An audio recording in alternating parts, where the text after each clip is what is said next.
Goh Chok Tong, a prominent figure in Singaporean history, stepped into the shoes of the legendary Lee Kuan Yew and introduced a variety of political and economic reforms during his term as Singapore's second Prime Minister from 1990 to 2004.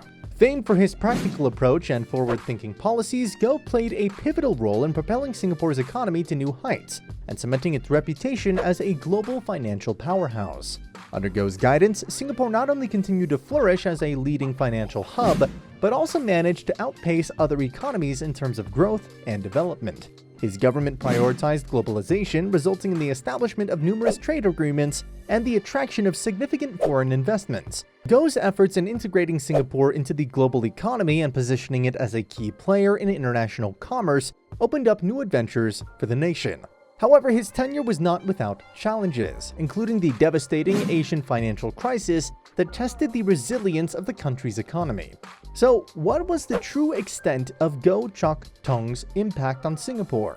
Let's dive in and explore the legacy he left behind. Goh Chok Tong was born on May 20th, 1941, in Singapore, then a British colony. His family was of Chinese descent and he grew up in a humble environment. Goh's early life experiences played a significant role in shaping his values, including his commitment to hard work, perseverance, and a strong sense of duty towards his country. Despite facing numerous challenges, Goh's determination to succeed would ultimately propel him to the highest echelons of Singapore's political landscape. Education played a pivotal role in Goh Chok Tong's life and career. After completing his primary and secondary education in Singapore, Goh attended the prestigious University of Singapore, now the National University of Singapore, where he graduated with first-class honors in economics. Subsequently, he successfully applied for a university research scholarship to do a master's degree with the intention of pursuing a career in academia. 2 weeks into his postgraduate studies, Goh was told that he could not continue his studies because the Public Service Commission was unwilling to release him from his 5-year government bond. After pursuing his academic interests, Goh Chok Tong joined the civil service as an officer in the Economic Planning Unit in 1964. Though he later secured a job with Shell, Goh Cheng Swee, the then Deputy Prime Minister, encouraged him to remain in the civil service, and after much thought, Goh decided to stay. He was later awarded a fellowship to study development economics at William College in the US, graduating top of his class in 1967. Goh was eventually seconded to Neptune Orient Lines, Singapore's national shipping line, as its planning and projects manager in August of 1969, and was promoted to financial director and then managing director by the end of 1973. In 1976, Goh Chok Tong made the transition from civil service to politics, joining the ruling People's Action Party, or PAP, and winning a seat in the Singaporean Parliament. Over the years, Goh held various ministerial positions, such as the Minister for Trade and Industry, Minister of Health, and the Minister for Defense. These diverse portfolios allowed Goh to gain a deep understanding of the different facets of Singapore's economy and society, further preparing him for his future role as Prime Minister. In November of 1990, Goh Chok Tong succeeded Lee Kuan Yew as Singapore's second Prime Minister. This transition marked the beginning of a new era for the country, as Goh was tasked with leading Singapore into the 21st century. Drawing on his extensive experience in the civil service, politics, and economic policy making, Goh set out to build on the foundations laid by his predecessor, while also forging his path and introducing new policies aimed at promoting globalization, competitiveness, and social cohesion. From here on out, the economy would be the most vital part of Goh Chok Tong's ruling. It's essential to delve into the core tenets of his economic strategy. These encompass globalization, competitiveness, human capital development, and social cohesion, which together shaped the Singaporean economy during his tenure. Globalization was a central tenet of Goh Chok Tong's economic strategy. Recognizing Singapore's limited domestic market and natural resources, he pursued a policy of openness and integration with the global economy. This involved establishing trade agreements, attracting foreign investment, and positioning Singapore as a hub for international commerce. These efforts helped create jobs, boost economic growth, and increase Singapore's global standing. Competitiveness was another cornerstone of Goh's economic policies. Singapore faced intense competition from both regional and global players, and Goh recognized that the nation's success depended on its ability to outperform its rivals. To achieve this, he focused on fostering innovation, promoting a business-friendly environment, and investing in infrastructure. These policies helped establish Singapore as one of the world's most competitive economies. Goh Chok Tong placed a strong emphasis on human capital development, understanding that a well-educated and skilled workforce was vital to Singapore's economic success. He implemented policies to improve access to education, enhance vocational training, and promote lifelong learning. These efforts helped create a highly skilled labor force that was well equipped to meet the demands of a rapidly changing global economy. Social cohesion was another key aspect of Goh's economic strategy. He recognized that a harmonious and united society was essential for maintaining Singapore's stability and prosperity. To foster social cohesion, Goh implemented policies that prompted racial harmony, income redistribution, and affordable housing.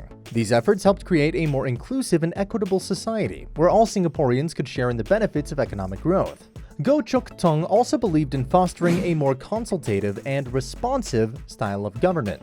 To this end, he introduced the concept of the Singapore 21 vision, which aimed to encourage Singaporeans to actively participate in shaping the country's future. Under his vision, the government sought public feedback and opinions on various policies and issues through forums, dialogue sessions, and other platforms. Finally, during Goh's tenure as Prime Minister, Singapore experienced significant improvements in its bilateral relations with regional neighbors and international partners.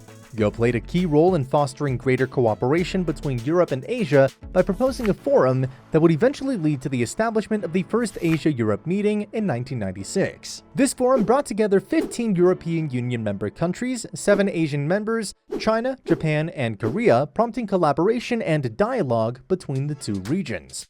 Despite temporary setbacks in Singapore's relationship with the United States, such as the canning of American citizen Michael Fay for vandalism in 1994, Goh managed to rebuild and strengthen ties between the two countries. A notable achievement in this regard was the signing of the U.S.-Singapore Free Trade Agreement in May of 2003, which took place during a meeting with then U.S. President George W. Bush. Now, to understand the impact of Goh Chok Tong's policies on the Singaporean economy, let's examine key economic indicators, such as GDP growth, inflation, and unemployment during his tenure. Singapore experienced impressive GDP growth under Goh Chok Tong's leadership, with annual growth rates consistently ranging between 5% and 10%. Data from the World Bank shows that Singapore had a GDP of $36 billion in 1990. By the time of his exit in 2004, it grew to a massive $115 billion. This robust growth can be attributed to a combination of factors, including the country's successful integration into the global economy, a focus on competitiveness and innovation, and strategic investments in infrastructure. As a result, Singapore emerged as one of the fastest-growing economies in the world during this period. Inflation was also well managed during Goh's time in office, with rates generally remaining low and stable. The Singaporean government implemented various measures to control inflation, such as prudent fiscal and monetary policies, and maintaining a stable exchange rate. These efforts contributed to a macroeconomic stability and a stable business environment. For good reference, the highest inflation rate Singapore experienced during his tenure was about 3.4%, and the lowest was even a negative 0.3%. Finally, unemployment in Singapore remained relatively low under Goh's leadership, with rates generally hovering around 2% to 4%. The company's strong economic growth, driven by an expansion in various sectors such as finance, manufacturing, and services, was a key driver of job creation. Additionally, the government's focus on education, skills development, and vocational training helped better align the skills of the labor force with the demands of the job market. In July 2004, Goh Chok Tong announced his intention to step down as Prime Minister on August 12, 2004, making way for Lee Hsien Loong to assume the role.